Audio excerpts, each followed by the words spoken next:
Welcome back, everyone. Today we're diving into the latest episode of 1923. After a heavy snowfall, the temperatures dropped sharply and the cowboys went out to find their horses. Old Jacob worried that without a fire to keep warm, the kids might freeze to death. We need a fire. Zane suggested using the wagon's wooden planks for fuel, but Jacob hesitated, fearing they'd have no way to transport the paralyzed Zane back home. Maybe it was thoughts of family and kids that sparked hope in Zane, because he miraculously stood up, much to old Jacob's relief. All right, good. Meanwhile, that troublemaking wolf was shot dead by Grandma Kara and hung by the roadside. The house was cleaned up and the dead nurse was loaded onto the wagon. Before leaving, the doctor insisted Elizabeth get another shot, but the terrified girl hid in the bathroom. Grandma Kara firmly told her it had to be done. The wolf was very likely rabid, since lone wolves rarely attack humans without reason. Still, Elizabeth resisted, crying and protesting. Unable to watch her tantrum any longer, Grandma Kara slapped her and lectured her. Compared to the nurse who died in the living room, Elizabeth was lucky. Life's never fair, and as an adult, she needed to face reality, not indulge in endless whining. Then she ordered the girl to lie down for the shot. Elizabeth finally found the courage to comply. Grandma Kara sent the men out, gave her the injection herself, and casually mentioned lunch afterward, though deep down, seeing the girl suffer pained her too. Alex's ship docked in New York, but steerage passengers had to head to the immigration checkpoint first, making her uneasy. She pushed her way to a crew member and learned that only those with pre-approved entry permits from the embassy could disembark directly. Otherwise, it was off to the checkpoint. Most steerage folks, including Alex, hadn't done the paperwork. For the first time, she realized that leaving her family's protection meant losing privilege and comfort. She was now just another commoner, forced to scramble for survival. Everyone got a number and was shipped to the checkpoint island, Alex included, and it left her feeling waves of anxiety. Sure enough, the immigration check was harsh and unfriendly. Down your right. When asked her name, Alex dropped her family's surname and gave Spencer Duttons instead, claiming she was here to find her husband. A stamp hit her form and she thought it was over, but it was just the start.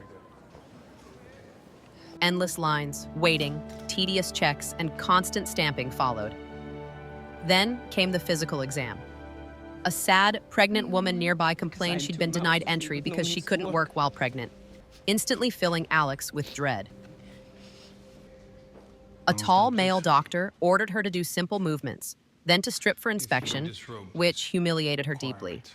All her dignity and pride shattered under this invasive, privacy-stripping exam. Yet her worry for her unborn child outweighed the shame.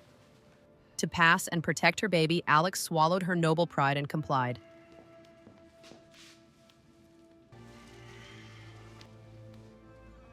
Still, she couldn't escape a crude gynecological check. Then back to the ocean you go.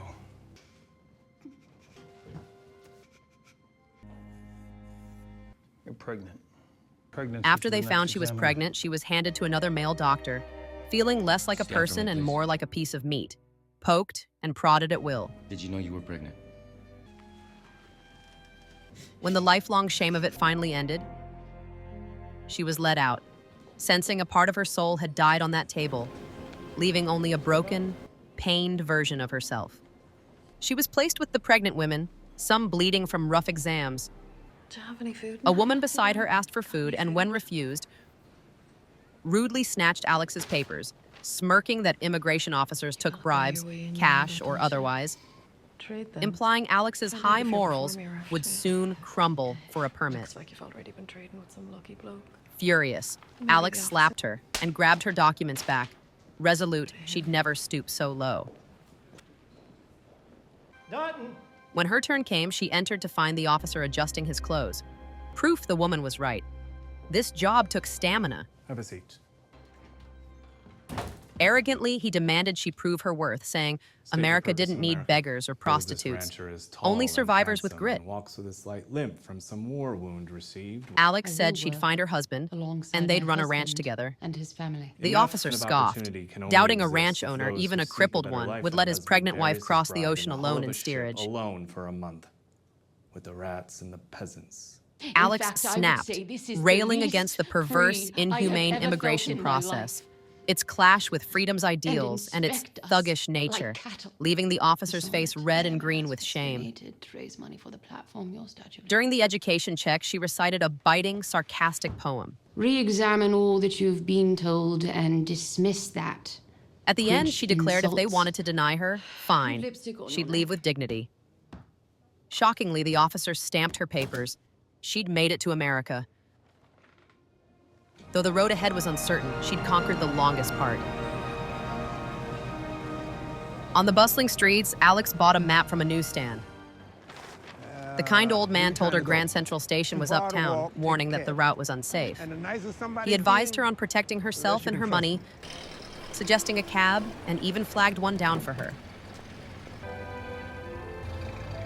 Alex stashed her cash in her shoes, bought a midway ticket at the station, Newsman. and hid the rest in her undergarments, ready to wait for departure. The ticket clerk stressed that the station Don't was wait full on of the platform. swindlers Wait and up here till thieves, you see the urging porters and extra other caution passengers for a on woman alone. Clearly, the journey ahead would be tough. Tayana's father runs his horse, tracked down landowner Mr. Goodnight. The kind old man not only let runs his horse and his two kids camp on his land, but offered him a paid job herding cattle if he was willing to work. Grateful, runs his horse agreed to start the next day. Meanwhile, Tiana's wanted poster went up in a town near Comanche. An Indian woman rushed to the police station, reporting her child's murder. Sheriff Marshall arrived to find several dead teenagers, killed in revenge for a boy trampled by horses after refusing to answer questions. The woman told a translator the killers, two sheriffs and a priest, had passed through their tribe recently.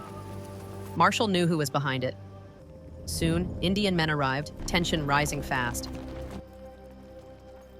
The translator pointed out the killer's direction, but Marshall urged calm. The Indians demanded the culprits be handed over, or they'd find them themselves, distrusting so-called fair justice.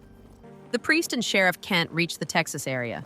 Kent figured the girl was likely heading to Mexico, camping on ranch lands along the way, or maybe working for travel money. So they decided to ask around at nearby farms and set off toward the closest ones. Grandma Kara, restless, waiting for her husband, stood in the cold wind, gazing into the distance. As the doctor prepared to leave, he spotted a horse team approaching slowly. Old Jacob was back safe with his grandson and the cowboys. Storm caught us. That the doctor? The doctor checked Zane, finding untreated brain bleeding. Fluid, blood. He told Jacob that Zane needed urgent skull surgery to survive, but it was I don't risky. have the supplies or the staff. No assistance, But I have limited no gear, anesthesia. and worst of all, kill him. no anesthesia. Jacob chose to let Zane decide. Zane, we got some good news and some bad news. Jack stepped into his room to find Elizabeth packing, saying she was leaving this awful place and asking him to come if he loved her. Jack couldn't grasp why she'd decided this so fast. Then Grandma Kara arrived with two cowboys to give Elizabeth her shot. The girl asked Jack to watch her fear unfold. His eyes filled with pity, realizing this city girl could never grow as tough as Grandma Kara. Where was that in our vows? Spencer drove along until he hit a prohibition checkpoint near a ranch. He swerved to hide by an abandoned farmhouse, planning to move at night and ditch the bootleg liquor. We sit here, wait till dark, then keep moving. The Italian kid disagreed, saying they could bribe their way through like his cousin suggested. Spencer wasn't so sure.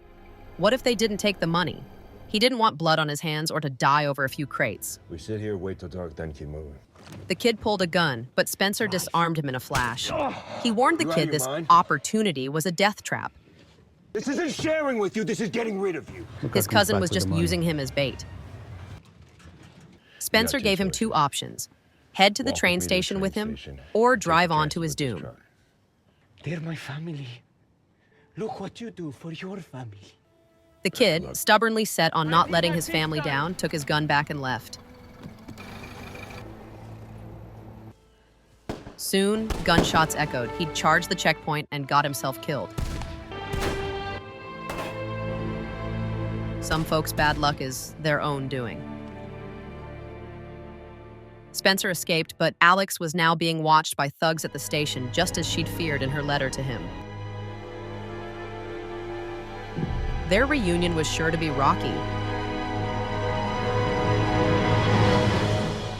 That's the story for now. In this episode, Alex faced a brutal immigration check.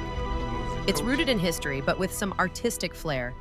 In the late 19th century, tons of European immigrants arrived in America by ship, and Ellis Island, opened in 1892, was New York's main entry point.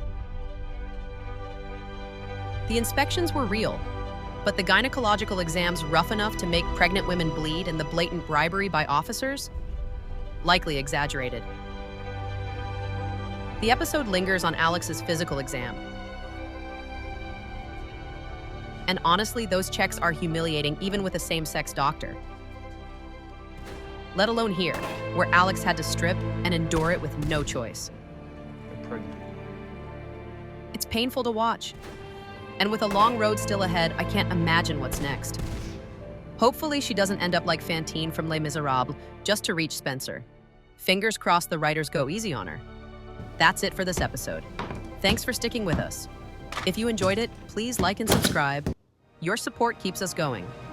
See you next time.